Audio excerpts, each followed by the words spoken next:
don't keep score. Let go of the expectation that you're going to get something back. Give because you're rad, because you're a giver.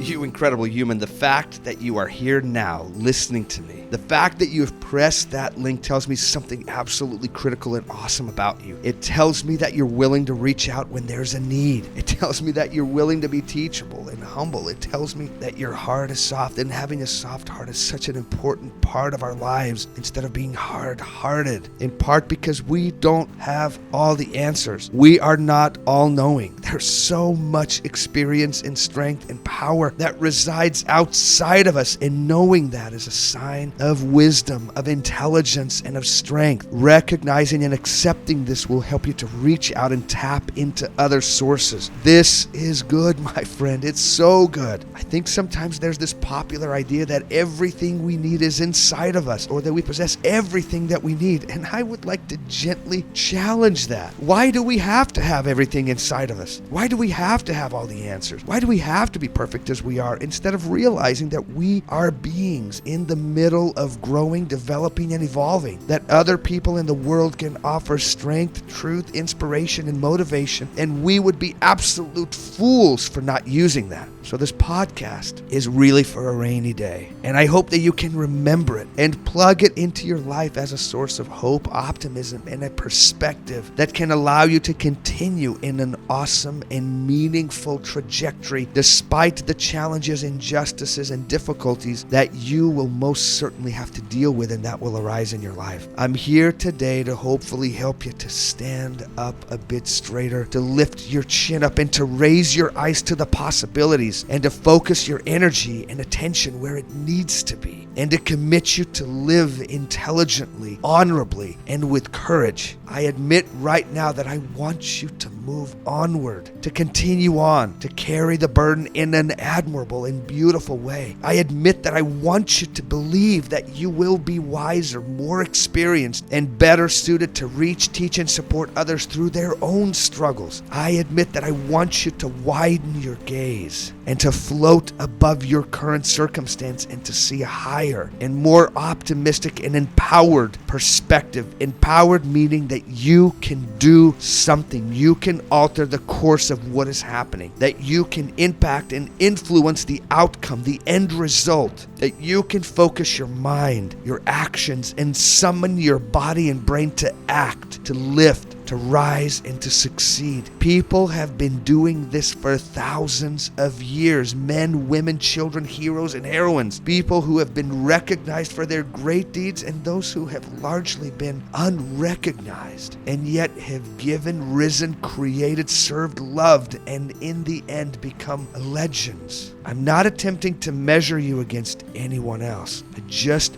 want you to know that your struggle, your headache, your grief, your tears, your failure, your despair is not to be wasted. It is not meaningless. In our suffering, in our struggle, in our moments of fire are the seeds of wisdom, is the hope of a new morning, is the intelligence to carry our lives and the lives of others around us forward in a more enlightened way. Your life has meaning. Your effort absolutely matters. Your experience is unique and critical to the survival of our species. Your effort to struggle in an honorable way is how you will ultimately raise yourself and encourage a more spectacular world outside of you. I know that this perspective is hard for you. I've been there as well. Blind to the possibilities, even angry, not wanting to feel hope, not wanting to be encouraged, not wanting to be helped. I've been there in that place where we feel hopeless, victimized, and angry at others who may not be in the midst of our struggle. There's no judgment here. I feel you. I didn't record this to rush you from this place of suffering. My goal isn't to get you to feel better per se, and maybe that sounds a bit odd to you. My goal is to keep you moving. My real objective is for you to do these 3 things regardless of your emotional state. I want you to contribute to your life, to yourself, and to others. This means that whether it's school or home or work or homework or activities or running or going for a walk or exercising or seeing a therapist or counselor or hanging out with friends. Go, continue, and never, ever stop. You have to go. You have to continue. This is not faking it until we make it. I don't like that expression. This is simply intelligent for you to continue building and trying to build a life that is rich, full, and filled with purpose. You must absolutely go on. Yes, you can adjust, you can slow down, your schedule can shift, your actions can change. But you must keep adding to your life, to your skills, to your present and your future. Number 2, you have to contribute to yourself. Remember that your body and your brain are a tool, they're an instrument, they're a garden,